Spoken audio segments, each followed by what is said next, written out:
First down up near its 53 after that penalty. Kerrigan passing to Winfield. A pearl can be defined as a small round jewel that is formed within the shell of an oyster and is highly regarded for its beauty. Earl Winfield was that jewel, and Hamilton was the oyster shell in which he grew. This is Cutton Fields, a golf course in Guelph across from Alumni Stadium, and this is Searching for Earl Winfield. As a player, he was fast, he was elusive, and he electrified the crowd every time he touched the ball. So it's only natural that on the day we chose to meet him, he was already ahead of us. Do you know if Earl Winfield checked in for his tee time? He's out there already. Okay, perfect. He joined the team in 1987, a year after Hamilton won a Grey Cup. He played all 11 seasons with the Ticats and holds more records than any other player at a skill position in team history. We met up with Earl on the fairway with his friend and tagged along for the front nine. Nice to meet you. It's good to meet you, sir. Good. Friendship, like real poetry, is extremely rare and as precious as a pearl. For Winfield, the golf course is a sanctuary for both friendship and competition. I'm still competitive. I still keep my score, even though I shoot a 150 or 160, it doesn't matter.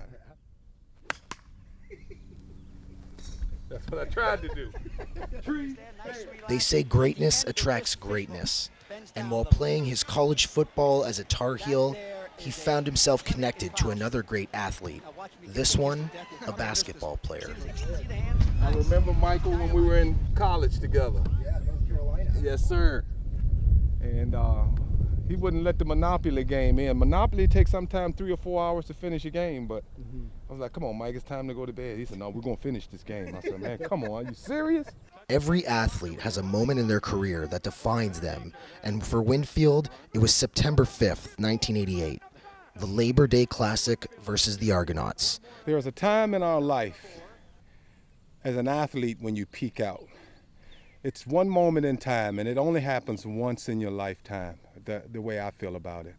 That night, that day, that game was the one time when I was the best that I could ever be at that given moment. Everything slowed down.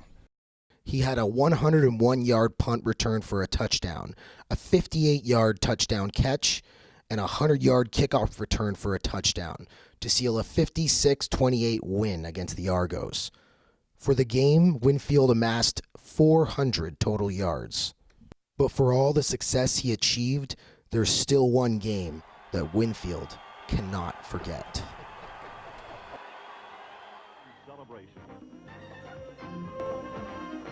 The site of this year's party, Toronto. The Ticats were a heavy favorite going into the 1989 Grey Cup after finishing the season 12-6. At quarterback for Saskatchewan was a man that Ticat fans are quite familiar with, Kent Austin. That's the one that got away, no doubt. We were beating them, if I remember correctly, it was 23-7 at the halftime. And boy, Kent Austin and Ray Elgard and Don Narcisse and those guys, they came out firing all cylinders in the second half. And it actually came down to a field goal right at the end of the game, 40-something, 50-something yarder. He kicked it through the uprights, and that's how it goes. That one hurt. That one still sticks with me today. Winfield retired in 1998, and in 1999, the Hamilton Ticats won the Grey Cup. But Earl was already gone. The kick is good.